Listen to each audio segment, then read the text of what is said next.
Nah, hari ini kita akan memulai pembelajaran kita.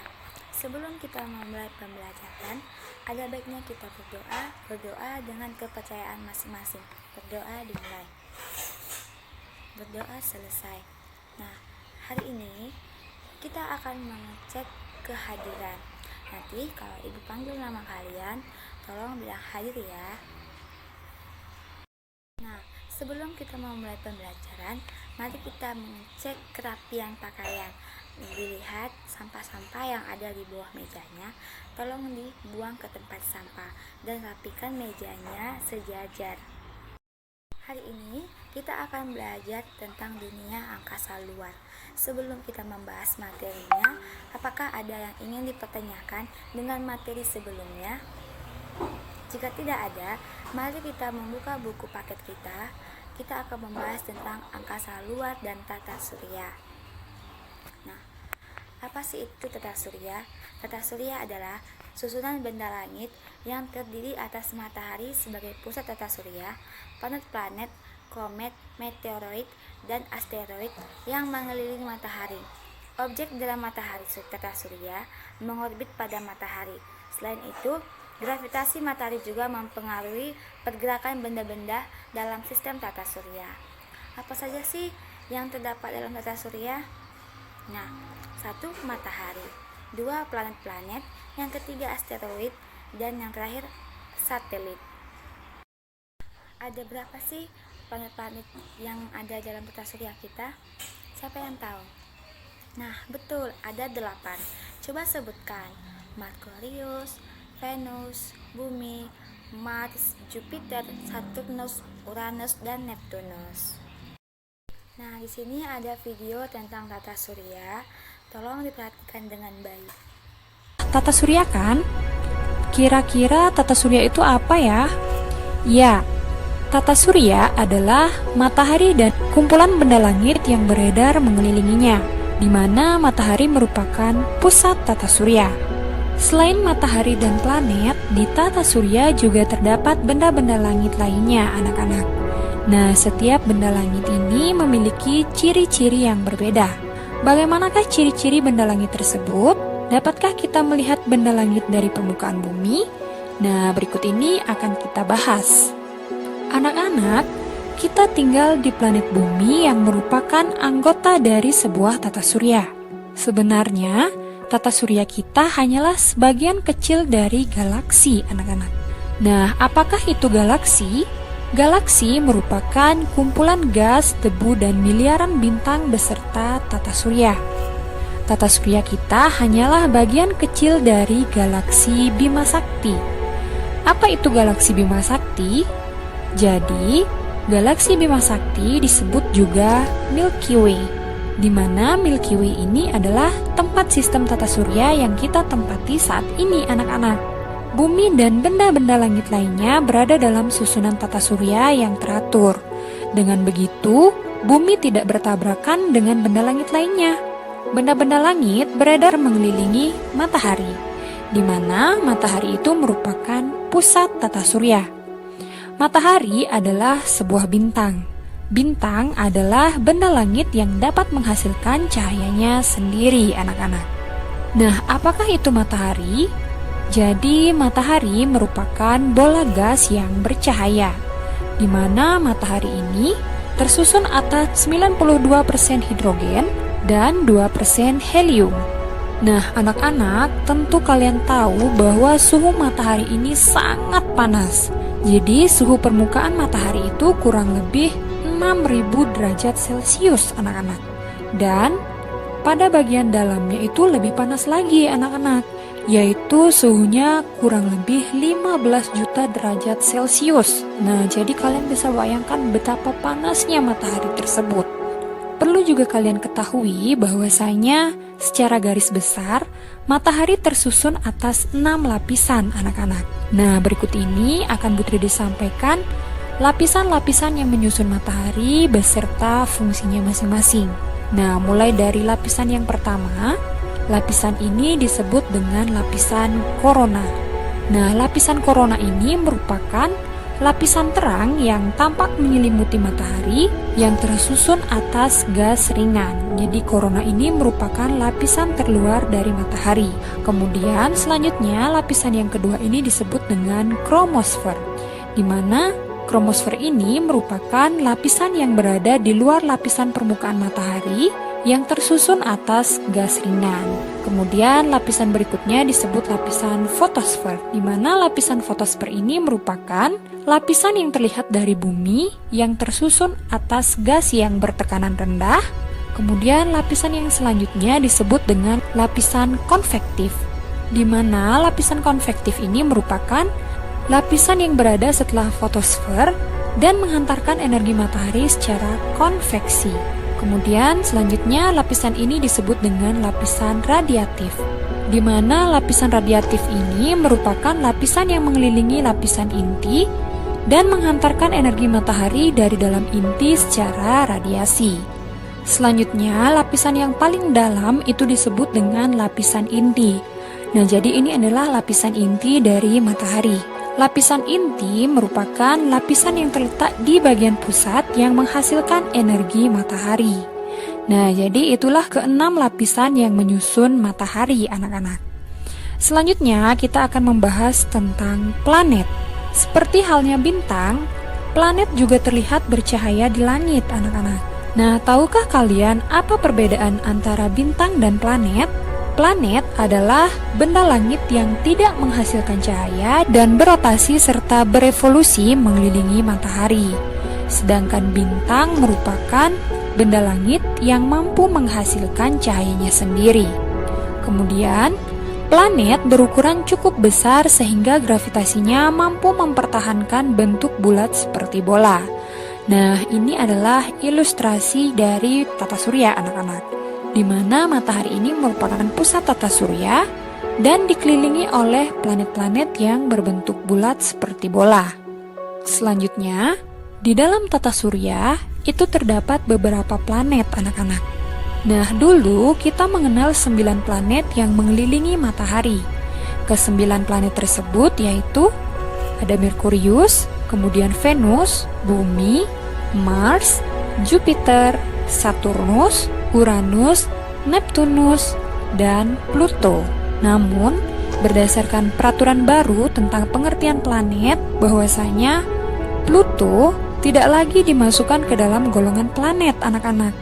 Hal ini disebabkan karena Pluto masih dipengaruhi oleh gravitasi dari planet Neptunus. Jadi, tata surya kita saat ini hanya memiliki 8 planet yang mengelilingi matahari, anak-anak. Mulai dari Merkurius sampai dengan Neptunus saja. Nah, selanjutnya kita akan membahas mengenai penggolongan planet, anak-anak. Jadi, berdasarkan letak garis edarnya, planet itu digolongkan menjadi 2, anak-anak, yaitu ada yang disebut dengan planet inferior dan planet superior, di mana yang pertama itu ada planet inferior. Planet inferior adalah planet-planet yang lintasan edarnya berada di antara matahari dan bumi. Nah, kalian perhatikan, ini adalah matahari dan juga ini lintasan edar dari bumi. Nah, Putri D langsung saja menunjukkan dengan menggunakan garis lintas edar yang berwarna merah ini. Nah, di mana planet-planet yang berada di dalam lintasan edar antara matahari dan bumi itu merupakan planet inferior, anak-anak. Nah, kita bisa lihat di sini bahwasanya ada planet Merkurius dan juga Venus. Sehingga planet inferior itu adalah planet Merkurius dan Venus. Kemudian selanjutnya itu ada yang disebut dengan planet superior, di mana planet superior ini adalah planet-planet yang lintasan edarnya berada di luar dari peredaran bumi, anak-anak. Nah, Putri D berikan tanda bahwa lintasan edar bumi itu adalah ini. Sehingga planet-planet yang berada di luar lintasan edar bumi ini merupakan planet superior, yaitu mulai dari Mars, kemudian ada Jupiter, ada Saturnus, ada Uranus, dan Neptunus. Sehingga yang digolongkan sebagai planet superior itu adalah mulai dari Mars, Jupiter, Saturnus, Uranus, dan Neptunus. Itu penggolongan planet berdasarkan garis edarnya. Selanjutnya, penggolongan planet berdasarkan jaraknya dengan matahari itu dibedakan menjadi 2, anak-anak, yaitu ada yang disebut dengan planet dalam dan ada yang disebut dengan planet luar. Nah, planet dalam ini terletak di antara matahari dan sabuk asteroid. Jadi yang dimaksud dengan sabuk asteroid itu adalah bagian yang ini anak-anak. Nah, Putri D berikan tandanya. Sehingga yang dimaksud dengan planet dalam itu adalah planet-planet yang berada di dalam lintasan sabuk asteroid ini. Nah, kalian bisa perhatikan ada planet Merkurius, Venus, Bumi, dan Mars. Nah, sehingga planet-planet tersebut termasuk planet dalam anak-anak.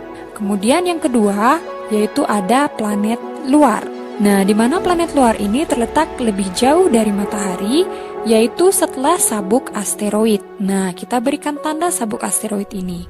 Sehingga planet-planet yang berada di luar sabuk asteroid ini merupakan planet luar anak-anak, yaitu terdiri dari planet Jupiter, kemudian Saturnus, Uranus, dan Neptunus. Nah, sehingga planet-planet tersebut merupakan planet luar. Nah, itu dia penggolongan planet berdasarkan garis edarnya dan juga jaraknya dengan matahari. Kemudian selanjutnya kita akan membahas tentang karakteristik anggota tata surya. Nah, seperti yang Putri disampaikan tadi, bahwasanya tata surya kita terdiri dari 8 planet yang mengelilingi matahari anak-anak. Nah, berikut ini akan kita bahas satu persatu ke 8 planet tersebut, yaitu mulai dari yang pertama yaitu ada planet Merkurius. Merkurius adalah planet terkecil dalam tata surya. Planet ini lebih kecil dari bumi dan jaraknya paling dekat dengan matahari anak-anak, di mana waktu yang diperlukan untuk berotasi planet Merkurius ini adalah 59 hari dan waktu revolusinya yaitu 88 hari. Planet Merkurius itu tidak memiliki satelit alam anak-anak. Selanjutnya, planet yang kedua yang terdekat dari matahari yaitu Venus. Planet Venus selalu tampak bercahaya terang dan planet ini paling dekat dengan bumi, di mana ukuran planet ini hampir sama dengan planet bumi anak-anak. Venus sering disebut dengan bintang timur atau bintang pagi, karena planet ini kadang-kadang terlihat di sebelah timur sebelum matahari terbit, kemudian disebut juga dengan bintang senja atau bintang malam, karena Venus juga terlihat di sebelah barat sebelum matahari terbenam. Selain itu, Venus juga disebut dengan bintang kejora. Waktu atau kala rotasi yang diperlukan Venus itu ada 243 hari, kala revolusinya yaitu 225 hari. Venus juga tidak memiliki satelit. Planet yang ketiga selanjutnya yaitu ada Bumi. Bumi merupakan satu-satunya planet di tata surya yang dihuni oleh makhluk hidup. Bumi merupakan planet ketiga terdekat dari matahari. Adapun kala rotasi bumi yaitu 24 jam dan kala revolusinya yaitu 365 hari atau 1 tahun. Bumi memiliki satu buah satelit alam yaitu bulan. Bulan selalu mengelilingi bumi dalam peredarannya mengelilingi matahari. Kemudian selanjutnya planet yang keempat adalah Mars. Planet Mars disebut juga sebagai planet merah. Mars disebut planet merah karena jika dilihat langsung dengan mata atau dengan teropong akan tampak berwarna kemerah-merahan. Adapun kala rotasi Mars yaitu 24,6 jam, sedangkan kala revolusinya yaitu 687 hari. Mars memiliki 2 buah satelit alam yaitu satelit Phobos dan satelit Deimos. Selanjutnya, planet berikutnya yaitu ada planet Jupiter. Jupiter adalah planet kelima yang terdekat dengan matahari. Jupiter merupakan planet terbesar dalam tata surya, di mana kala rotasinya yaitu 10 jam, sedangkan kala revolusinya yaitu 11,9 tahun. Planet Jupiter itu memiliki kurang lebih 79 satelit anak-anak. Selanjutnya, planet yang keenam itu ada planet Saturnus. Saturnus adalah planet kedua terbesar di dalam tata surya. Saturnus tampak memiliki cincin yang melingkarinya yang sebenarnya terdiri dari bongkahan es atau batu kerikil yang dilapisi es anak-anak. Adapun kala rotasi dari planet Saturnus ini yaitu 10,7 jam, sedangkan kala revolusinya yaitu 29,5 tahun. Saturnus memiliki kurang lebih 63 satelit, di mana satelit yang paling besar itu adalah satelit Titan. Selanjutnya, planet yang ketujuh itu adalah planet Uranus. Planet Uranus tampak berwarna hijau kebiru-biruan. Kala rotasi dari Uranus yaitu 17 jam, sedangkan kala revolusinya yaitu 84 tahun. Uranus memiliki kurang lebih 27 satelit. 5 satelit terbesarnya itu adalah yang pertama ada Miranda, kemudian yang kedua ada Ariel, yang ketiga ada Umbriel, yang keempat ada Titania, dan yang kelima ada Oberon. Selanjutnya, planet yang terakhir yaitu ada planet Neptunus. Neptunus merupakan planet yang terjauh dari matahari. Ukuran planet ini lebih besar daripada bumi, tetapi tidak dapat dilihat tanpa alat bantu karena letaknya sangat jauh. Neptunus sering disebut dengan kembaran Uranus. Adapun kala rotasi dari planet Neptunus yaitu 16 jam, sedangkan kala revolusinya yaitu 164,8 tahun. Neptunus memiliki kurang lebih 14 satelit. Dan 3 yang terbesar yaitu ada satelit Triton, kemudian ada Nereid, dan Proteus. Nah, jadi itulah karakteristik planet-planet yang merupakan anggota tata surya. Baiklah anak-anak, semoga sampai di sini paham dengan materi yang Bu Tri dijelaskan ya. Nah, untuk mengukur sejauh mana kemampuan kalian terhadap materi ini, berikut ini Bu Tri telah sajikan beberapa latihan soal yang bisa kalian kerjakan di buku latihan ataupun dengan menjawab di kolom komentar secara langsung anak-anak. Nah, adapun soal yang pertama yaitu apakah yang dimaksud dengan tata surya? Kemudian ini adalah soal yang kedua, soal ketiga, soal keempat, dan soal yang kelima. Selamat mengerjakan anak-anak. Baiklah anak-anak, jadi demikian materi mengenai tata surya yang bisa Bu Tri sampaikan pada video kali ini. Semoga apa yang Bu Tri sampaikan dapat dengan mudah kalian pahami. Kalian kan sudah melihat video tentang tata surya. Sekarang coba kalian tutup mata kalian dan berkonsentrasi penuh. Dan kalian bayangkan tentang tata surya kita. Nanti ibu tanya apa yang telah kalian bayangkan tentang sistem tata surya kita. Nah, di sini ibu punya sebuah gambar tata surya. Siapa yang bisa menyebutkan karakteristik dari setiap planet-planet ini? Jika ada yang bisa, nanti ibu akan memberikan reward.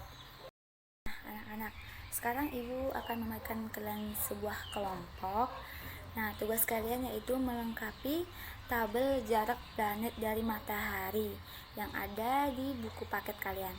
Nanti kalian kerjakan, terus kalian kumpulkan dan presentasikan di depan kelas. Dari materi tadi, apakah ada yang ingin ditanyakan? Jika tidak ada, kita akan menutup pertemuan kita, tetapi sebelumnya mari kita berdoa. Doa selesai. Nah, anak-anak tetap semangat, tetap belajar di rumah. Sampai jumpa dan selamat pagi.